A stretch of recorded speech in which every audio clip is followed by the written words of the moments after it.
14 ವರ್ಷಗಳ ಬಳಿಕ ಪಾಸ್ಪೋರ್ಟ್ ಶುಲ್ಕವನ್ನು ಕೇಂದ್ರ ಸರ್ಕಾರ ಪರಿಷ್ಕರಿಸಿದೆ. 36 ಪೇಜ್ನ ಪಾಸ್ಪೋರ್ಟ್ಗೆ ₹1,000 ₹1,500 ಇತ್ತು. ಹಾಗೆ ತತ್ಕಾಲ್ ಪಾಸ್ಪೋರ್ಟ್ಗೆ ₹2,500 ₹3,500 ದರ ಇತ್ತು.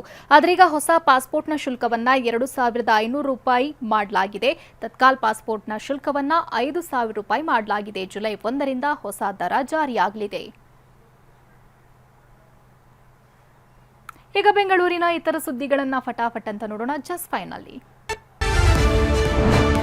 ಕೇಂದ್ರ ಚುನಾವಣಾ ಆಯೋಗದ ಮಾದರಿಯಲ್ಲೇ ರಾಜ್ಯ ಚುನಾವಣಾ ಆಯೋಗ ಬೆಂಗಳೂರಿನಲ್ಲಿ ಪ್ರತ್ಯೇಕ ಎಸ್ಐಆರ್ಗೆ ಮುಂದಾಗಿದೆ. ಗಾಂಧಿನಗರ, ಮಹದೇವಪುರ ಕ್ಷೇತ್ರಗಳಲ್ಲಿ ನಾಳೆಯಿಂದ ಮತಪಟ್ಟಿ ವಿಶೇಷ ಪರಿಷ್ಕರಣೆ ನಡೆಯಲಿದೆ.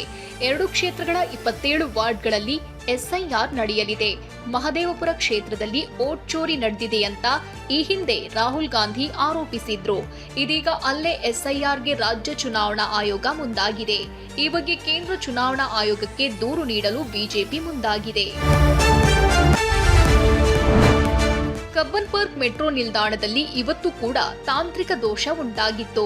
ಡೋರ್ ಲಾಕ್ ಆಗದಿದ್ರಿಂದ ಮೆಟ್ರೋ ರೈಲನ್ನ ಲೋಕೋ ಪೈಲಟ್ ನಿಲ್ಲಿಸಿದ್ರು. ಇದರಿಂದ ಕೆಲಕಾಲ ಸಂಚಾರದಲ್ಲಿ ವ್ಯತ್ಯಯ ಉಂಟಾಗಿತ್ತು. ಆದರೆ ಕೂಡಲೇ ಬಿಎಂಆರ್ಸಿಎಲ್ ಸಿಬ್ಬಂದಿ ಆಗಮಿಸಿ ತಾಂತ್ರಿಕ ಸಮಸ್ಯೆ ಸರಿಪಡಿಸಿದ್ರು. ಬಳಿಕ ಸಂಚಾರ ಪುನರ್ ಆರಂಭವಾಯಿತು. ಮಂಗಳವಾರ ಸಂಜೆ ಇದೇ ನಿಲ್ದಾಣದಲ್ಲಿ ಮೆಟ್ರೋ ರೈಲು ಕೆಟ್ಟು ನಿಂತಿತ್ತು. ನಗರದ ಹಲಸೂರಿನ ಕಾರ್ ಸ್ಟ್ರೀಟ್ನಲ್ಲಿ ಅಂಗಡಿ ಗೋಡೆ ಕೊರೆದು 10 ಕೆಜಿ ಬೆಳ್ಳಿ ಕಳ್ಳತನ ಮಾಡಲಾಗಿದೆ. ತಮಿಳುನಾಡು ಮೂಲದ ತೇಜು ಎಂಬಾತನಿಂದ ಕೃತ್ಯ ನಡೆದಿದೆ. ತಮಿಳುನಾಡಿನಿಂದ ಬೆಂಗಳೂರಿಗೆ ಬಂದು ಇದೇ ಮೊದಲ ಸಲ ಕೃತ್ಯ ಎಸಗಿದ್ದಾನೆ. ಆರೋಪಿಯನ್ನ ಬಂಧಿಸಿದ್ದು 5 ಕೆಜಿ ಬೆಳ್ಳಿ ಆಭರಣ ವಶಕ್ಕೆ ಪಡೆಯಲಾಗಿದೆ.